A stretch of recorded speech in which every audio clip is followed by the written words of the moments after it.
Breaking this morning, we are less than 48 hours away from Election Day, and more than 72 million Americans have already cast a ballot, according to TargetSmart. That tally includes a record number of early voters in Georgia, more than 4 million to be exact. That's more than 55% of all registered voters in the state. Meanwhile, just yesterday, Harris campaign volunteers knocked on nearly 1.3 million doors across Pennsylvania, Michigan, and Wisconsin. Yes, there is an election, folks. As for the vice president, she wrapped up her Saturday of campaigning live from New York. Now, Kamala, take my Pamela. The American people want to stop the chaos and end the drama with a cool new stepmamala.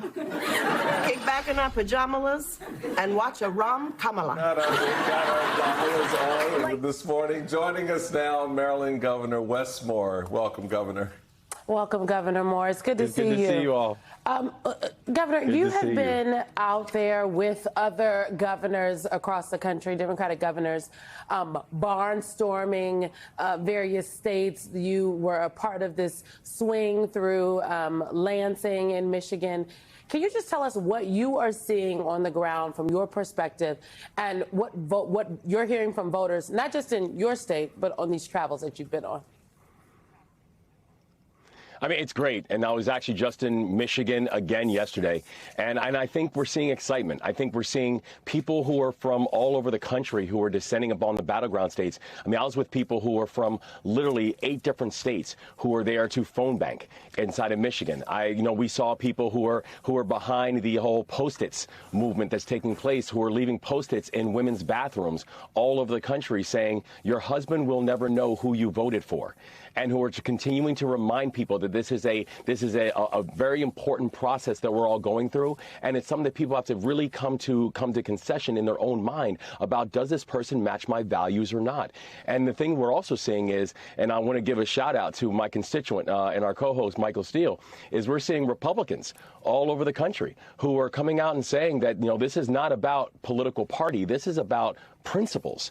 And you're watching Republicans who are coming out and saying, we're not going to just sit on the sidelines. And we also are saying you cannot disagree vehemently with Donald Trump, but you're not going to do anything to help to make sure that he's not the next president of the United States. So Republicans are coming out and campaigning and endorsing and supporting Kamala Harris in this moment. And so I think you're watching a unification of this country where people understand what's at stake. They understand what it's going to require for all of us to be able to move forward. And you're watching people who are willing to put in the work, and that's what actually determines elections.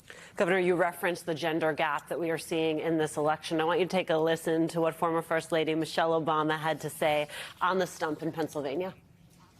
Look, if your brother or your boyfriend are hemming and hawing about voting, are you willing to have an uncomfortable conversation with them to lift up Kamala Harris? Can you do that?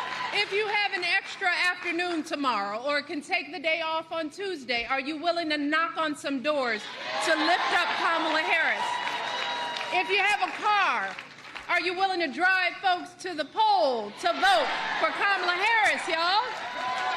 This is what it's going to take, Pennsylvania. All of us doing our part.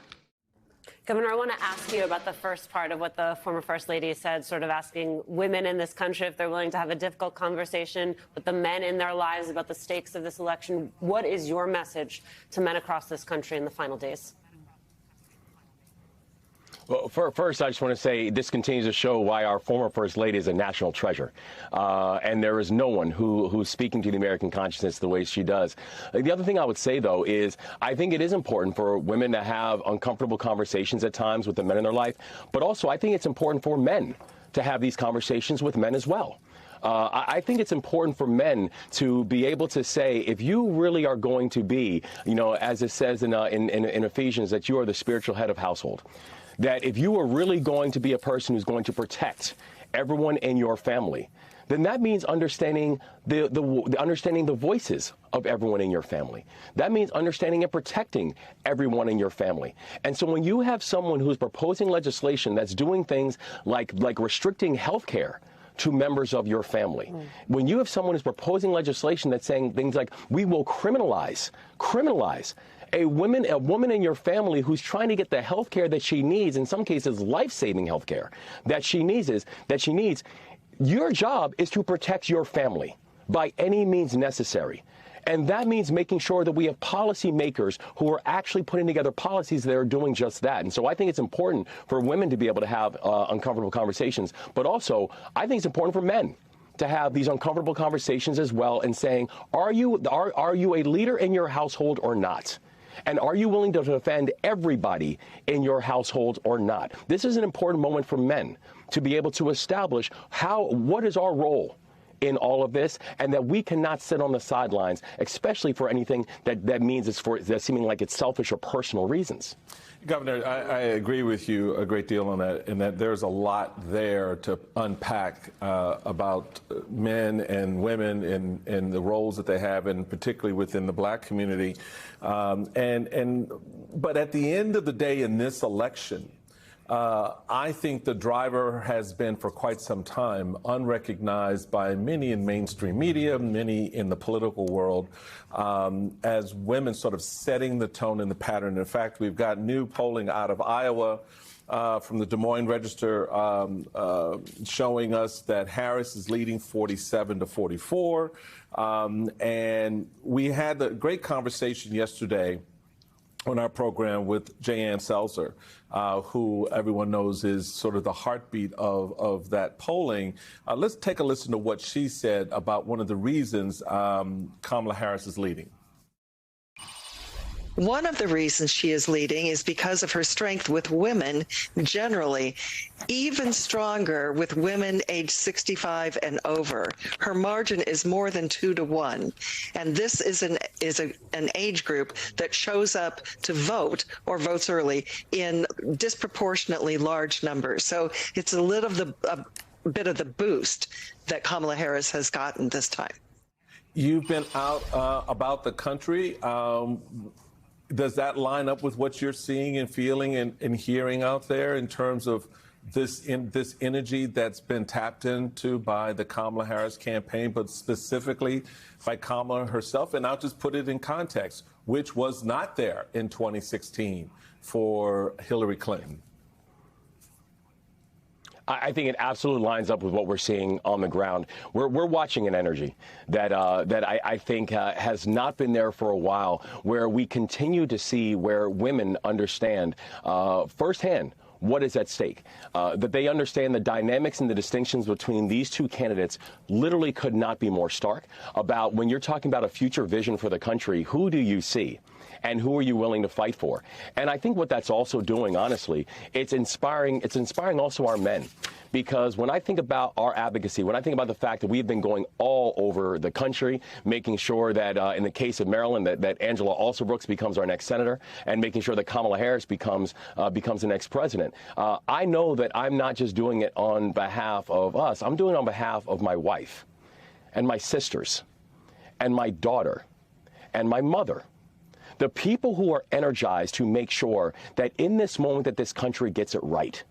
And I can't help but to be able to look at them and look at that energy and be inspired on myself and say, now what is our responsibility to make sure that we are supporting these type of efforts? You know, we have a candidate in Kamala Harris who's actually focusing on things like advancing economic opportunities and work and wages and wealth for all of us and not just some. We have a candidate who's actually focusing on public safety and getting these illegal guns out of our neighborhoods and out of our streets. We have a candidate who's focusing on reproductive health and reproductive rights. She's speaking to the American people, not speaking at us, she's speaking with us. And that's why I think it's really powerful. You are seeing women stepping up, but I also think what's happening is you're watching men who are not just inspired by it, but understand if we are going to be leaders in our households, what becomes our responsibility to step up and say, we stand with you and enough is enough on this?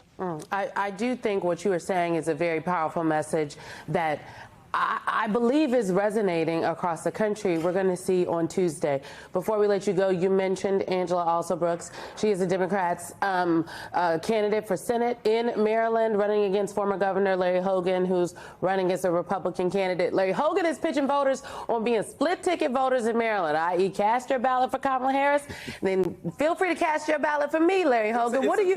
Well, you know, I just want to know what the governor of Maryland, Mr. Chairman, thinks about that. And if Democrats in Maryland, you think, are willing to give control of the United States Senate to the Republicans. That's what's going to happen with Larry Hogan. I don't. I do think it's rich that Larry Hogan's asking people to have political courage that he doesn't have. It is fascinating to me that he's asking people to be split-ticket voters, but when you ask him who he's going to vote for president, he has repeatedly selected people who are deceased. You know, because he says in this moment, despite Donald Trump being an existential threat, that he is not going to vote for Kamala Harris. So I find it fascinating, and frankly, I think the people of the state are they're over the shtick now. You can't say that you're going to defend reproductive rights when you have no history of it. You can't say that you're going to make our community safer when you have no history of it. You can't say that you're going to go against Donald Trump when you go to the Senate when you're not even willing to go against Donald Trump when you're running for Senate. And so I think Angela Alsobrooks is going to win handily. She's a great candidate, and I cannot wait to have her as my partner in the U.S. Senate. Governor Moore, we just going to put the chairman back on the screen because I was like, what you got to that? And he's like, I got nothing. I got nothing. Governor Wes Moore, wait a minute, hold on. We appreciate you.